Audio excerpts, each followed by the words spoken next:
सूत्रधार कहता है, आर्ये साधु गीतम अहो रागबद्ध चित्तवृत्ति रालिखित इव सर्वतो रंगः तत् इदानीं कतमत प्रकरणम आश्रित्य एनम आराधयामः। सूत्रधार कहता है, आर्ये, हे नटी, साधु गीतम आपने बहुत सुंदर गाया। अहो, ये जो मैं देख रहा हूं, रागबद्ध चित्तवृत्ति रालिखित इव सर्वतो रंगः, मतलब सर्वतो रंगः मने सभी जगह जहां मैं देख रहा हूं, रंगः मने रंगमंच में बैठे हुए जो हमारे विद्वान गण हैं, जो हमारे दर्शक हैं, उनको जो मैं देख रहा हूं तो वो कैसे दिख रहे हैं? आलिखित इव। आलिखित का मतलब हुआ कि वो चित्रित से प्रतीत हो रहे हैं, मतलब ऐसा लग रहा है जैसे उनकी किसी ने चित्रकारी कर दी हो, उनका चित्र बना दिया हो। क्यों ऐसा लग रहा है? क्योंकि तुम्हारे गीत के द्वारा रागेन बद्ध रागबद्ध रागबद्ध चित्तवृत्ति ये शाम, तो जिनकी चित्त की जो वृत्तियां हैं, मनोभाव हैं, वो तुम्हारे द्वारा हरण कर लिए गए हैं। तुमने इतना अच्छा गीत सुनाया कि तुम्हारे गीत रूपी राग के द्वारा बद्ध हो गई है उनकी चित्तवृत्ति, मनोभाव, हर चीज उनका क्या हो गया है? बद्ध सा हो गया है। और जब बद्ध हो गया है तो ऐसे लग रहे हैं जैसे वो चित्रित से प्रतीत हो रहे हैं। फिर बोलता है, तद इदानीम कतमत प्रकरणम आश्रित्य एनम आराधयामः। यहां पे क्या हुआ? सूत्रधार ने जब पहले कहा था कि नवेन नाटकेन उपस्थातव्यम अस्माभिः कालिदास ग्रथित नवेन नाटकेन उपस्थातव्यम, अब वो इस बात को भूल गया है कि मैंने पहले आदेश दे दिया था कि कालिदास द्वारा विरचित अभिज्ञान शाकुंतल का हमको नवीन नाटक का क्या करना है? अभिनय करना है। इसको वो भूल गया है। क्यों भूल गया है? क्योंकि वह भी, सूत्रधार भी, नटी ने जो गीत गाया था उससे क्या हो गया था? आकृष्ट हो गया था और उसमें सब भूल गया है वो। तब वो पूछता है कि तद इदानीम कतमत प्रकरणम आश्रित्य एनम आराधयामः। एनम का मतलब हुआ जो यहां बैठे हुए लोग हैं इनको आराधयामः माने कैसे हम प्रसन्न करें, कैसे इनकी आराधना करें। तद इदानीम, इदानीम माने इस समय, कतमत प्रकरणम आश्रित्य, किस प्रकरण को आश्रित बना करके हम इनकी आराधना करें, इनको प्रसन्न करें। तो मैंने कौन से नाटक को आश्रित बना करके हम इनको प्रसन्न करें? तब नटी बोलती है, नटी, ननु आर्यमिश्रैः प्रथमम एव आज्ञप्तम अभिज्ञान शाकुंतलम नाम अपूर्वम नाटकम प्रयोधेदि क्रियतामिति। नटी कहती है कि आपने पहले ही आज्ञप्त कर दिया था। आर्य मिश्र ही प्रथमम एवं आज्ञप्तम, माने आर्य मिश्र ने पहले ही हमको आज्ञा दे दी थी कि अभिज्ञान शाकुंतलम नाम अपूर्वम नाटकम, अभिज्ञान शाकुंतल नामक जो अपूर्व नाटक है उसको प्रयोगे अधिक्रियताम, माने उसको अभिनय में लाइए, उसका अभिनय करिए। ये तो आपने पहले ही कह दिया था। फिर सूत्रधार कहता है, आर्ये सम्यक अनुबोधितोस्मि, आपने मुझे सम्यक अनुबोधित किया, अच्छा स्मरण दिलाया। क्यों? क्योंकि अस्मिन क्षणे विस्मृतम खलु मया, अस्मिन क्षणे, इस पल में भूल गया था। कुतः, क्यों मैं भूल गया था? अब ये स्वयं बता रहा है सूत्रधार कि मैं क्यों भूल गया था। तवास्मि गीत रागेण हारिणा प्रसवम हृतः एष राजेव दुष्यंतः सारंगेणातिरन्हसा। अब यहाँ पे दुष्यंत मतलब बताना, ये सूत्रधार बताना चाह रहा है और यहाँ पे नाटक का जो है बीज भी यहाँ पे रख रहा है, कहानी को उपस्थापन जो है नाटक का वो भी कर रहा है। तो बता रहा है कि तव माने आप नटी के, तव गीत रागेण, और वो गीत राग कैसा था? हारिणा गीत रागेण, माने मनोहारी जो गीत राग था तुम्हारा उसके द्वारा, हारिणा गीत रागेण प्रसभम हृतः अस्मि, प्रसभम माने बलात्, बलात् जबरदस्ती, हरितः अस्मि मैं हरण कर लिया गया हूं, मेरा मन हरण कर लिया गया है। किस प्रकार? जैसे एष दुष्यंत राजा इव सारंगेण अतिरन्हसा, अतिरन्हसा का मतलब हुआ अति वेग वाला, जो बहुत तेज से दौड़ रहा है, ऐसा जो सारंग मने मृग, तो अतिरन्हसा सारंगेण दुष्यंत राजा इव, जैसे दुष्यंत राजा अति वेग वाले हिरण के द्वारा बलात् क्या कर लिया गया है? हरण कर लिया गया है उसको, बलात् जो है मृग उसको अपने पीछे पीछे ले गया है। उसी प्रकार मेरा जो मन है वो तव हारिणा गीत रागेण प्रसभम हृतः अस्ति, तुम्हारे मनोहारी गीत के द्वारा मेरा मन भी आकृष्ट कर लिया गया है, बलात् जबरदस्ती आकृष्ट कर लिया गया है। इति निष्क्रांतो, इस प्रकार निष्क्रांत हो जाता है। अब सूत्रधार और नटी दोनों जो है मंच से निकल जाते हैं। अब उसके बाद में अब सूत्रधार ने जो बताया कि राजा जो है मृग के द्वारा दूर आकृष्ट कर लिया गया है। तो अब उसी राजा को मृग के पीछे दौड़ते हुए मंच पर दिखा रहे हैं। ततः प्रविशति मृगानुसारी सशरचापहस्तो राजा रथेन सूतश्च।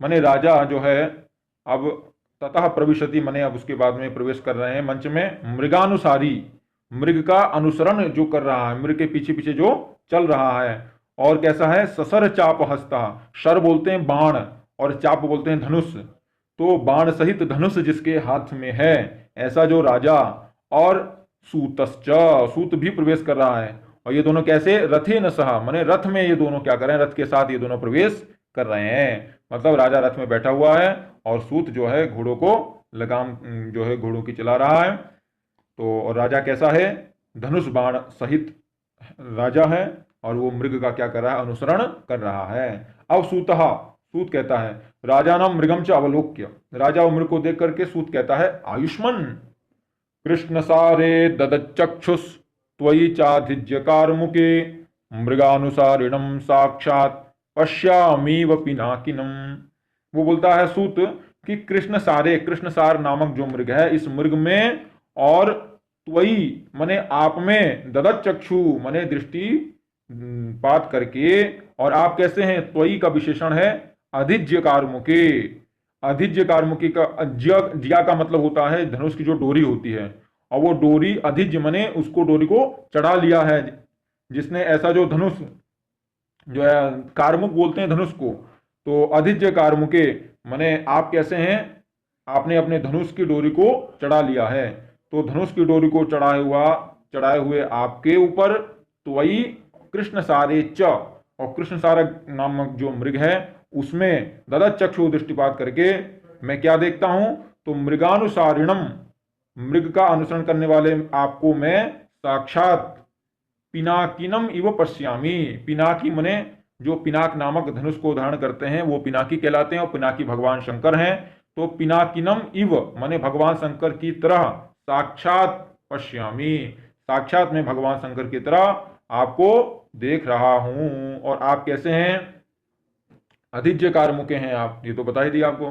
फिर आगे राजा कहता है सूता दूरम अमुना सारंगेण वयम आकृष्टाः अयम पुनरिदानीम अपि। राजा कहता है सूत, हे सूत, हम लोग जो है वयम दूरम आकृष्टाः, हम बहुत दूर जो है आकृष्ट हो गए, चले गए हैं। किसके द्वारा? तो अमुना सारंगेण, वह जो सृग है, वो मृग जो है, सारंग नामक जो वह मृग है, उस मृग के द्वारा।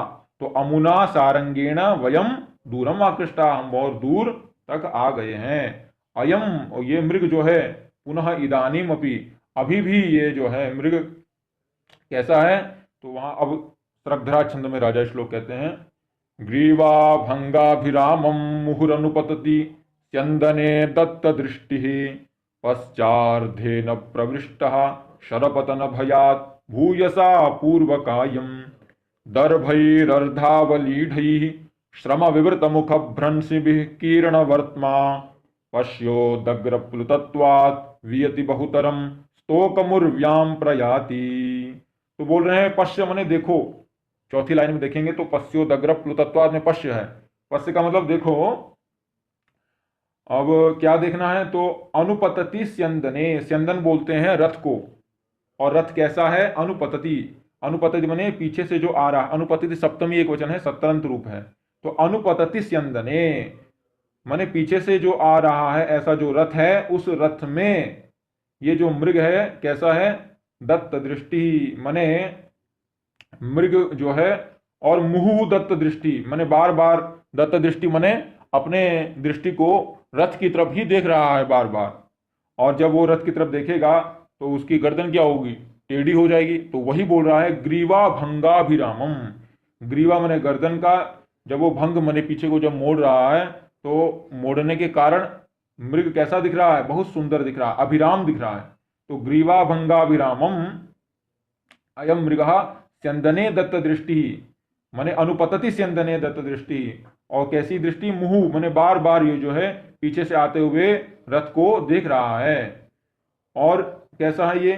तो आगे बता रहे हैं शरपतन भयात, शर बोलते हैं बाण को, बाण जो है मेरे ऊपर न लग जाए, बाण का पतन मेरे ऊपर न हो, इसके भय से भूयसा बहुत अधिक पश्चार्धेन पूर्व कायम प्रविष्ट। पश्चार्ध बोलते हैं पीछे का जो शरीर है, वो पीछे का जो शरीर है वो पूर्व काय मने शरीर का जो अग्रभाग है उसमें प्रवेश कर गया है। तो जब हिरण दौड़ता है तो पीछे का शरीर जो है आगे में प्रवेश कर जाता है, तो वही बोल रहे हैं पश्चार्धेन पूर्व कायम प्रविष्टा।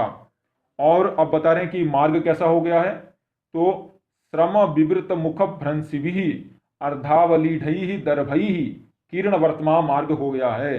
माने बहुत तेज से दौड़ रहा है तो श्रम हो रहा है, तो श्रम के द्वारा क्या हो गया, उसका मुख विवृत हो गया, माने खुल गया है। और जब मुख खुल गया है तो उसने कुछ कुसा दर्भ जो है दुर्वा इत्यादि खाया हुआ था, तो आधा खाया हुआ जो दर्भ था वो उसके मुंह से भ्रंश मने नीचे गिर रहा है। तो गिरने के कारण जो मार्ग हो गया है वो मार्ग पूरा क्या हो गया है, उसमें पूरा कुछ ही कुछ फैल गया है। तो किरण वर्तमान मने उसके मुंह से गिरे हुए मार्ग से, उसके मुंह से गिरा हुआ जो कुसा है उससे मार्ग जो है व्याप्त हो गया है। तो वही बोल रहा है श्रम विवृत मुख भ्रंशिभि अर्धावलीढ़ दर्भई, आधे चबाए हुए आधे खाए हुए जो दर्भ मने कुसा दुर्वा इत्यादि थे उसके गिरने से, उसके भ्रंश मने मुख से गिरने से किरण वर्तमान मार्ग हो गया है। मार्ग जो है क्या हो गया है, पूरा व्याप्त हो गया है, दुर्वा से पूरा व्याप्त हो गया है। और फिर बोल रहा है कि ये जो मृग है ये आसमान में बहुत ज्यादा जो है छलांग लगा रहा है। तो जब ज्यादा छलांग लगा रहा है तो आकाश में ज्यादा दौड़ रहा है और पृथ्वी में कम दौड़ रहा है, तो उसी को बोल रहे हैं उदग्र प्लुतत्वात्। प्लुत माने जो ये छलांग लगा रहा है ये बहुत उदग्र है, माने बहुत उन्नत है। तो उन्नत छलांग लगाने के कारण बियति माने आकाश है, ये बियति सप्तमी है, और उर्व्याम उर्वी माने होता है भूमि, उसकी सप्तमी उर्व्याम, और वियति में भी सप्तमी है। तो वियति बहुतरम प्रयाति, प्रयाति मैंने दौड़ रहा है ये मृग कहाँ, आकाश में, बहुतरम ने बहुत अधिक, तो आकाश में बहुत अधिक दौड़ रहा है।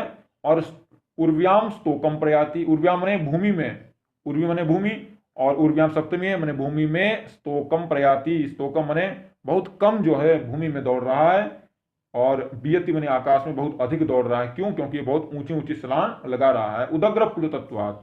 उसके बाद सविस्मयम, अब इसमें से राजा कहता है तद एष कथम अनुपतत एव में प्रयत्न प्रेक्षणीय संवृत्त।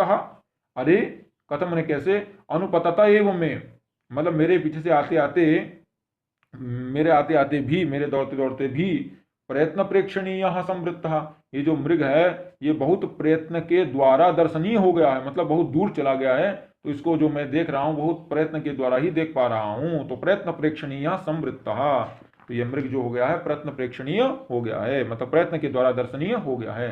तब सूत बोलता है आयुष्मन उद्घातिनी भूमि रीति मया रश्मि संयमनात् रथस्य मंदीकृतो वेग। बोलता है आयुष्मान ये जो भूमि है ना ये उद्घातिनी है, माने ऊंची नीची भूमि है। तो ऊंची नीची भूमि होने के कारण मैंने क्या किया था, मया रश्मि संयमनात्, मैंने जो है घोड़ों की लगाम, जो जो रस्सी थी, घोड़ों की लगाम जो थी उसका मैंने क्या कर दिया था, संयमन कर दिया था, उसको खींच दिया था। तो इसके कारण रथस्य मंदीकृतो वेगा, रथ का जो वेग है वो क्या हो गया था, मंदीकृत हो गया था, मैंने बहुत मंद हो गया था, धीरे धीरे रथ दौड़ने लगा था।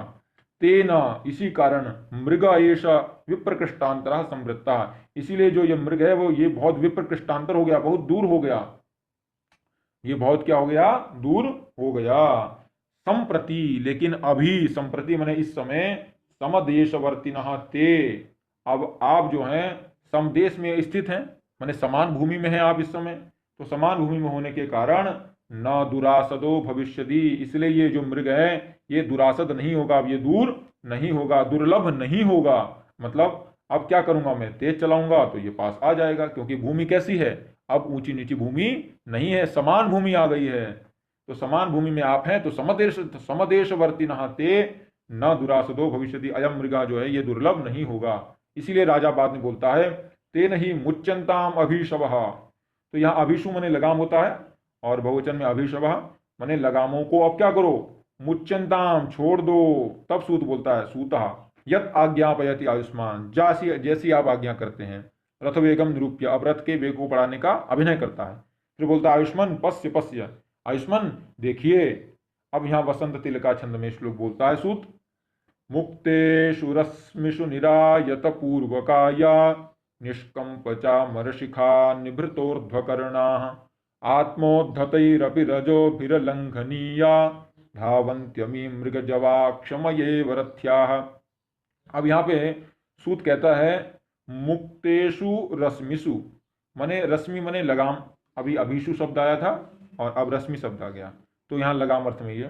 तो लगाम को जब मैंने मुक्त कर दिया, मैंने जब छोड़ दिया, तो मुक्तेषु रश्मिषु अमीरथ्याः, जब आप देखेंगे चौथी लाइन में धावंत्यमी, तो अमी है, अमी मने ये जो घोड़े हैं, रथ्याः का मतलब घोड़े, रथ में लगाए हुए घोड़े, रथ का जो वहन करते हैं जो घोड़े हैं, रथ्याः हैं।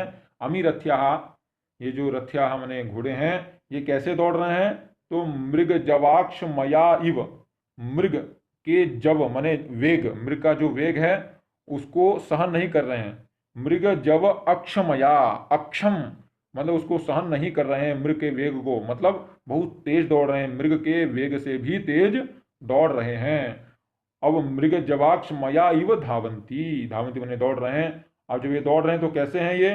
तो बता रहे हैं ऊपर वाली लाइन में, निरायत पूर्वकायाः अमीरथ्याः, अमीरथ्या के विशेषण है। अब अमीरथ्या मने ये घोड़े कैसे हैं? निरायत पूर्वकायाः, मने पूर्वकाय मने पूर्व का जो शरीर है, शरीर का जो अग्रभाग है वो निरायत हो गया है। निरायत का मने बहुत अधिक विस्तृत हो गया है। और विस्तृत कब होगा? जब घोड़े दौड़ते हैं तो अपने दो टांगों को आगे फैलाते हैं, तो उससे आगे का जो शरीर है वो बहुत विस्तृत हो जाता है, तो वही हो गया है। और क्या हो गया? निष्कंप चामर शिखा, चामर शिखा मने घोड़ों के, चामर मने बोलते हैं मृग के पुच्छ से बनाया हुआ, मृग के पुच्छ जो होता है उसमें जो बाल होते हैं उनसे बनाया हुआ कोई एक अलंकार है, तो अग्रभाग में शिखा में लगाया जाता है ऊपर, सिर के ऊपर। तो वो कैसा हो गया है? निष्कंप हो गया है। निष्कंप माने निश्चल हो गया है, उसमें कोई मतलब हलचल नहीं है, वो इतनी तेज दौड़ रहे हैं कि एकदम सीधा हो गया यूं। और फिर बोल रहे हैं निवृत्तोर्ध्वकर्णा, और घोड़ों ने जो अपने कान है वो ऊपर को कर लिए हैं, ऊर्ध्वकर्ण हो गए हैं घोड़े।